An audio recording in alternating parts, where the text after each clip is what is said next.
Praise the lord. హల్లెలూయా. ప్రతిరోజు దేవుని కృపావార్త కొరకు ఎదురు చూస్తున్న నా ప్రియమైన దేవుని బిడ్డలకి నా వందనాలు. ఈ దినము పరిశుద్ధాత్మ దేవుడు జీవ గ్రంథంలో నుండి మన కొరకు ఇచ్చిన వాగ్దానం కీర్తనల గ్రంథము 9వ అధ్యాయం 10వ వచనం.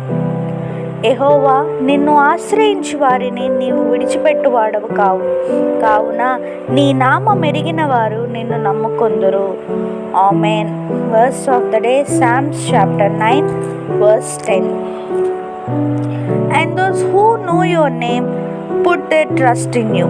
For you, O Lord, have not forsaken those who seek you. Amen. సమస్త జ్ఞానమునకు మించిన దేవుని సమాధానము యేసుక్రీస్తు వలన మీ హృదయములకును తలంపులకును కావలి ఉండునుగాక. ఆమేన్. Delight yourself in the Lord and He will give you the desires of your heart. Amen.